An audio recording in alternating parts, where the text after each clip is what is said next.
Hey there, Lincoln County Schools. It's Dr. Allen coming to you this week for your core communication for May the 10th, 2024. I am coming to you this time from our PreK Assessment Center here at our central office, joined by Chrystal Hoyle and Chris Kolasinski. Both are very important to our PreK programs here in Lincoln County. So the reason we're talking about PreK today is, obviously we're getting ready to wrap up this regular school year. We're getting ready to start next school year. And we've gotten on this backside of PreK enrollment, we're still kind of looking to fill our slots and all that kind of stuff for next year. And so we're going to bring some highlights about to parents what it is about PreK that makes our partnership special, but also what you need to know about everything PreK. So with that being said, Chris, what varieties of PreK do we offer here in Lincoln County Schools, but also in Lincoln County? So we have a variety of locations here with the public schools. We have 11 NC PreK classes in 9 locations that hold 198 students. We have 2 developmental day classes at 2 locations, and we have 3 half-day class EC classes that serve our students with exceptional needs. We do have Head Start programs that house the NC PreK program. And then our EC services provide students with their needs at various PreK daycares across the county to get those students the services they need. And if a parent really didn't know maybe what level or what type of service, how do they go about figuring that piece out? Contact y'all, contact Chrystal, who? So they can contact us, they can contact Chrystal. We will get them where they need to be. We could set up the assessments if there's a concern for the child's education and their needs, and we could provide those services and assessments and get them in the right place, location to get them ready for kindergarten and elementary school. All right, perfect. All right, Chrystal, so why is PreK separate from the K-12, what everybody thinks about K-12? We try to reframe that to pre-K-12 because we do so much with PreK. Right. But why is PreK separate? And then how's all this stuff funded and partnered and all that stuff? Right. So first of all, PreK is funded from the DHHS and the Division of Child Development Early Education. That's where the funding comes from for PreK services. Versus K-12 funding, of course, comes from DPI. Yeah. So those are a little bit of differences. The reason I believe that it originated coming from DHHS is the mandates that were put on the funding to reach children's needs, developmentally appropriate practices and all of those things to meet social needs for children. And so the funding that is connected is mandated to get children ready for school. And so when we talk about funding, the reason I asked that question, no local funding from Lincoln County government goes to PreK, and this is all state, federal from DHHS. And so we are limited on our programs that we can offer, one, based on the availability of those state funds and other factors. But when we talk about PreK too, a lot of the times we think about the star rating. Talk about why is that important in PreK? Okay. The star rating is a 1 through 5 star, and for NC PreK, the state says that NC PreK classrooms can only be put into 4 and 5 star sites or classrooms. Lincoln County NC PreK committee has said that NC PreK Lincoln County will only be put in 5 star. Okay. High quality. Yeah. They do go through an assessment that shows that high quality in the classroom, and that's what we want for our PreK students. All right, perfect.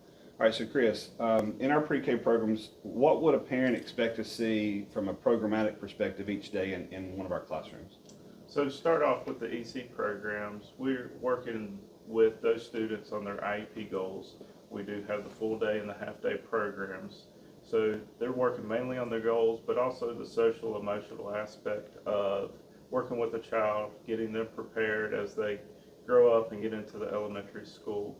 In our NC PreK class, they've got a variety of programs, Haggerty, Letterland, TS Gold, the assessment piece, and they're also working with the social emotional. They have center time, they have a lot of socialization, and the big thing with the NC PreK program is the play piece of things, just getting in there, getting with their peers, learning how to solve problems, learning how to work with one another. So I think the big thing with the NC PreK is just getting in there and learning by play.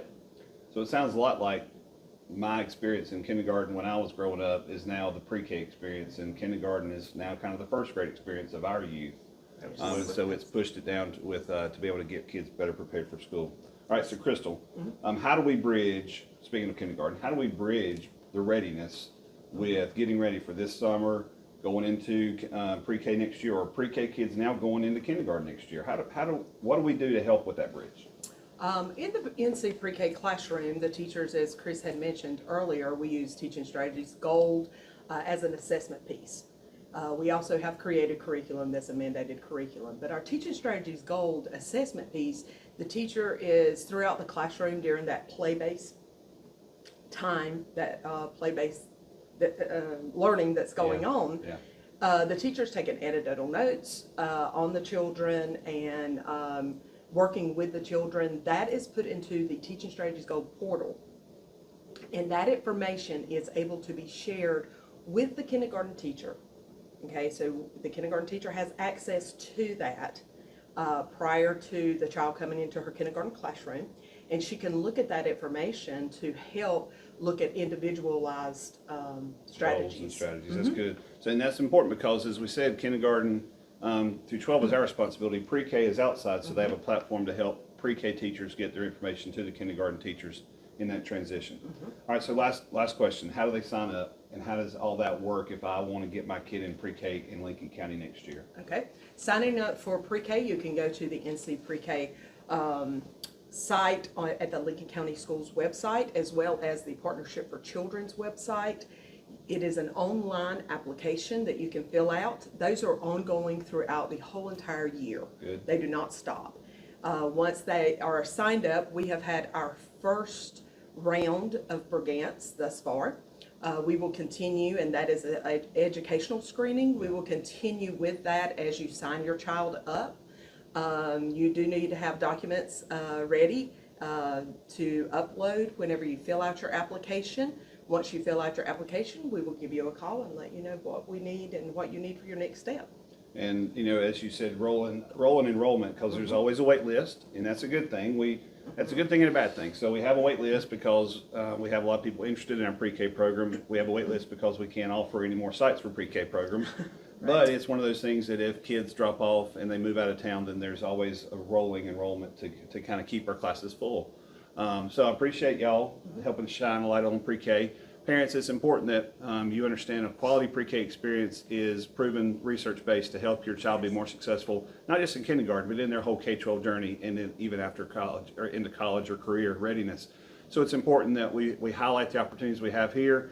And if you have any questions or anybody that has questions, you can definitely call to our office, and we can hook you up with Chris or Chrystal. And obviously, we can help guide you in this path.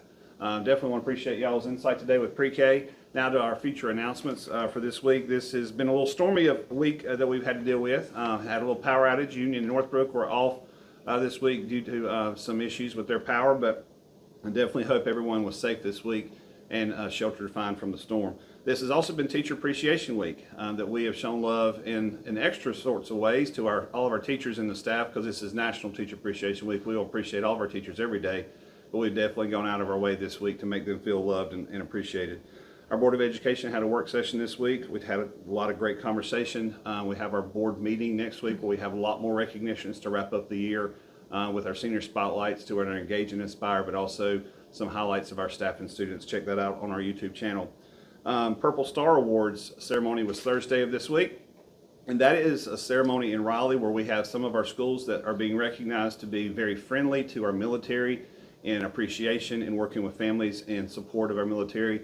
We have several schools. They'll be recognized in June as well for being Purple Star designated. We are proud of that. Elementary art show was Monday and Tuesday this week. Those winners were announced on social media. Middle school and high school art show was Thursday. Those were also announced. We will recognize our art show winners also at a future board meeting.